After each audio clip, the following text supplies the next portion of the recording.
you get the best out of the sample size that you pick.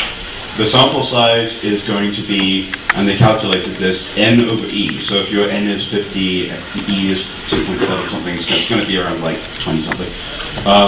Which works great if you know what n is. So when you have 50 people that you are going to go through, you take the first 20, you figure out which one out of those 20 was the best one, and then as you keep going, the first person who is as good as or better than that first 20 is the one that you actually pick. Or you come to the last one, in which case you pick that and you're just SOL. And the good news is that there's a fairly high percentage of this. So your best bet is that 37% of the time, using this rule, you will actually find the best match. It's not, 100%, but it's as good as you're going to get. It will actually work for time-dependent stuff as well. You have a limited series of people. You basically keep dating until you've got 37% acceptance rate, and then you keep going from that and figure out, okay, that's your sample size. Now the problem is, when you get to that point, all right, that's assuming that you are the best possible mate for those people as well, in which real mate search is a two-way situation. You need to figure out your value relative to everybody else so that you can make sure that you're not overvaluing or undervaluing yourself. So, if you're a good catch, this is a selection to choose. You have try a dozen from a smallest pre-screen pool. That is, you go someplace where you know that they are at least in the top 50% of the population, and that they can feed and dress themselves and they don't drool all over the table. So not carrot noise routine. It depends on the criteria you're looking for, but whatever your selection criteria is, you take the top 50%, you date a dozen people, you pick the best out of that sample, and then anybody that you date after that, you say yes or no depending on whether they matched up to the previous ones. Now that certainly works if you know that you're a sure thing. Now the problem, how do you know what your relative mate value is yourself?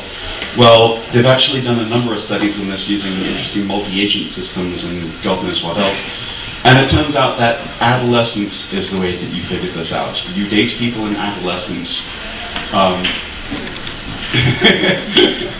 You date people in adolescence, knowing that you are not going to keep dating them in adulthood.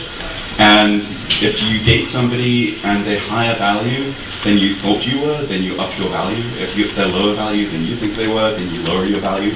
Until eventually, by the time you get out of adolescence, your training period, you have a pretty good idea of where you stand. You know whether you're Christopher Reeves or Danny DeVito.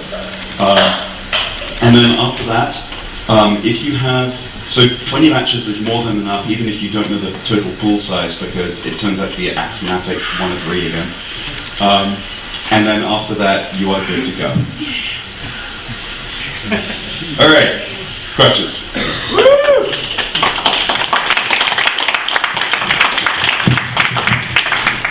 No question. You're done. All right. So if you want to marry a sultan, are you best off being last in the queue? Yes, although the way that it's stated, you don't actually have any control over where you stand in the queue. If you do, then yes, you actually want to go after that sample size. But then again, that turns it into a mutual mate search problem, because that way, if they know that you're gaming the system that way, they can't pick that strategy. So, not quite as good as it seems. So you definitely don't want to be the first third. Yeah. Well, I mean, this is a common problem for a lot of people, is that, they spend their early 20s basically just trying to figure out what they want. And then you get to your 30s and 40s and you're trying to settle down. A lot of people know this intuitively, believe it or not. Or they've read it in books somewhere. You want to be the first one after the sample set. That's the best. Yeah. That is... If you ever figure out how to raise that in conversation, let me know. Thanks for stopping. So you figured it out?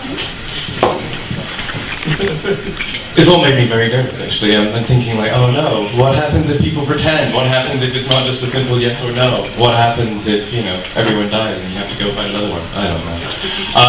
But thank goodness no one here at Noisewitch has to worry about dating. Okay, up next is William Roscoe with Energy Pond.